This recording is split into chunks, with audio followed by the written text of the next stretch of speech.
Hello everyone, it's Zort Rider here. Welcome to another week in toys. It's been a couple of weeks since we spoke last, and I have picked up a couple of things. Last Wednesday, which would have been the 20-something of March, I've started to go into the office every Wednesday. My office is based in Telford in the West Midlands, and for those of you who watch Toys R Us's hunt videos, there's a Smiths around there, there's an Entertainer. I haven't managed to get to the Smiths yet, but I did walk into the Entertainer last week, and on the shelf was a figure that I probably would never have ordered online, but it was there, so I bought it, and it's the Core Class Kingdom or Legacy Hot Rod. And you know what? This thing is pretty good. It's not bad. The shots of it, the images online are awful. But in hand, he ain't too bad. My main gripe are the shoulders. Now, the shoulders look a little bit wide there, but what I like to do is angle them up a little bit. And it kind of, I don't know, I think that look works a little bit better for old Hot Rod here. It's alright, the transformation's pretty unique. If anything, apart from the shoulders, I've criticised the legs, especially with Iguanus here. I mean, the engineering on Iguanus, he's got ankle rockers and all that kind of stuff. Hot Rod here has barely got feet, but he's not bad. But he was £13, and that's absolutely crazy for a core class figure. I think I paid £12 for a Iguanus and £12 for the little Ravage and Shockwave from the Studio series.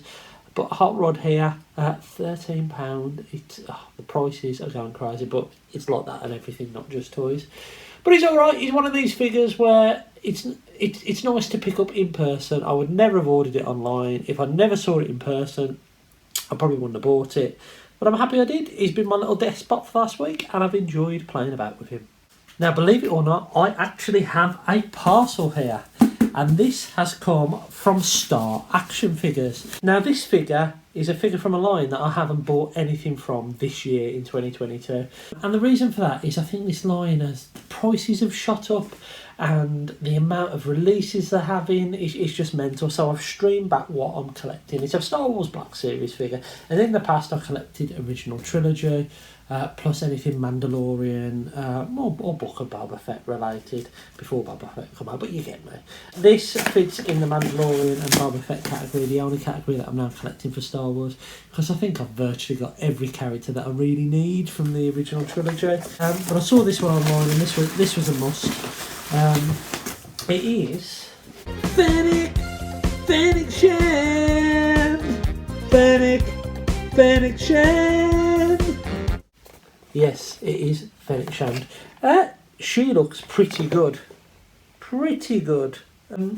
Yeah, she's a pretty major character, isn't she, in The Mandalorian? Well, she was in, I think, episode 2, but she's a main character in the Book of Boba Fett, and I absolutely needed this character for the shelf.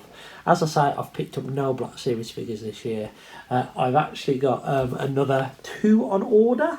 One of them I ordered last night, and another one that's on pre-order with Amazon. One of the figures I'm not going to be picking up, not for full price anyway, is the Client from The Mandalorian Season 1. Yes, I do want all the Mandalorian characters, but from what I've learned about Grief Karga and all of those background characters, is this guy will go on sale at some point. So I'm going to wait. I'm not going to pay 22, 23, 24 quid for him. I will wait, and I will get him when he's on sale, or pick him up if I see him in person. I'm not going to be ordering that one online, but Fennec Shand here, and another couple of Black Series figures are on the way, all from the Mandalorian / Book of Boba Fett universe.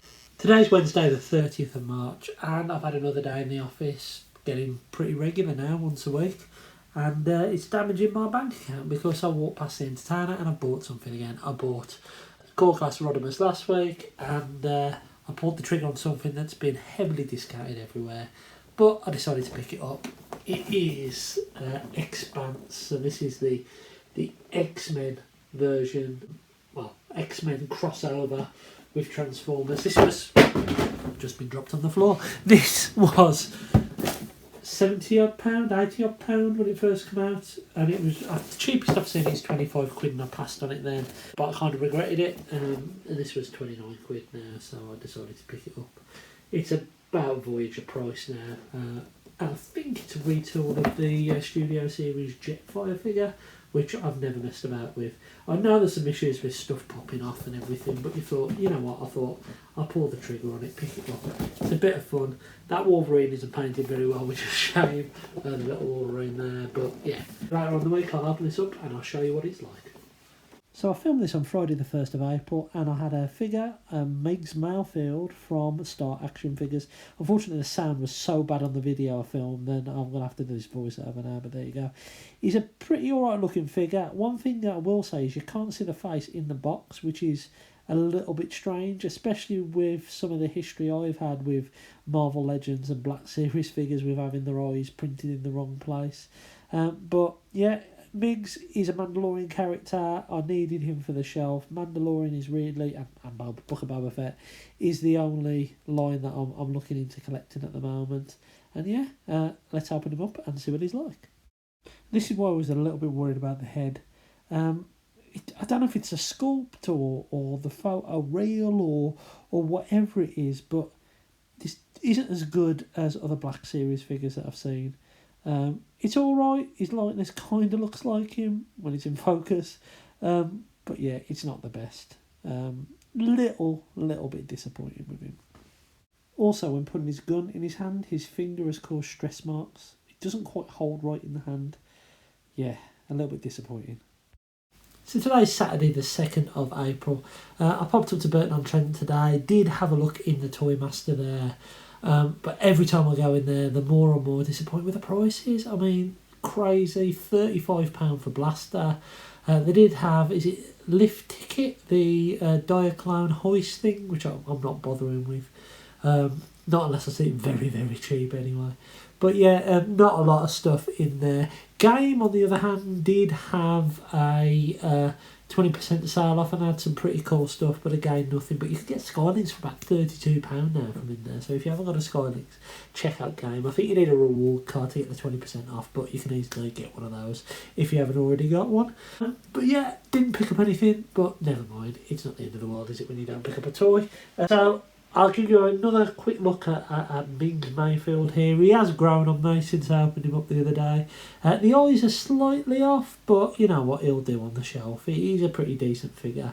And it's nice to have a Mandalorian wave of figures coming, even though I much prefer it if there was just one figure, so I don't have to fork out everything all in one go.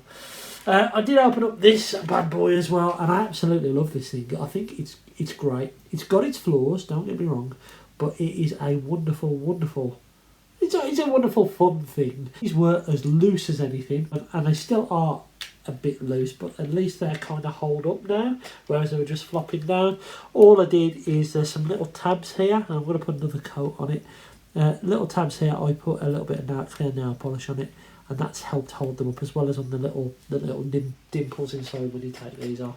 It took a while to get it transformed properly into this. I know it comes boxed in this mode, but it wasn't transformed correctly, and there's a lot of finicking to try and get these things in place and lined up, and I'm still not quite lined up here.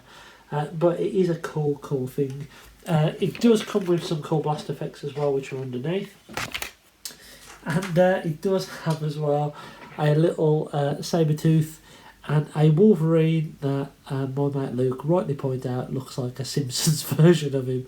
Horrible paint on the face, but the bot himself, never worth 80 quid at all, but for 30 quid, you know what, I think it's pretty much worth it. You know what I'll do, I'll transform him up and I'll show you what he looks like in robot mode. And here is Expanse in his robot mode. He's alright, isn't he? Yes, these legs do like to have bits popping off. What I've found is that these always fall off because they are loose. But if you swap them round the other way, they tend to hold in place. And you can see the X-Men logo, so I kind of like that look. I mean, he has parts of him that feels really solid and other parts that just don't. I mean, the backpack, believe it or not, is pretty solid. But there's this almost waist part here, and I don't know why it's there, but it's a little bit rocky. And also, like, the head just, for me, needs to be fractionally higher. I like the Cyclops look. You see what I mean about the wobble? I like the Cyclops look, but you can lift that up if you want and have some robot eyes going on. I prefer the old Cyclops look simply because he looks more like an X-Men thing, and this is meant to be an X-Men more than a Transformer, isn't it? I think he's alright. He's alright. I'm pretty happy with him. I love the alt mode. Now I can get it to stack together, that is. But the robot mode's pretty cool as well. Very 90s, very garish. I love the blue. But yeah, he's alright. He's alright. This thing's got a lot of bad press, I suppose, and it definitely isn't worth the 80 quid. But for the money I paid for him, you know, I'm relatively happy with him. He's a bit of fun. And if you think about it, he's a leader figure for what, 30 quid, so that's not too bad. It comes with a whole lot of accessories. I would love the Jurassic Park set, but that's probably just a little bit too much at the moment, even reduced at 75 quid. And if you're wondering the scale of this thing, well, there he is next to King the Blaster, so he is a big old figure. But yeah, happy to have it. It's a cool thing. And that's it for another week in toys. I hope you've enjoyed this video. And until next time, I've been Zork Rider, and I'll catch you again really, really soon.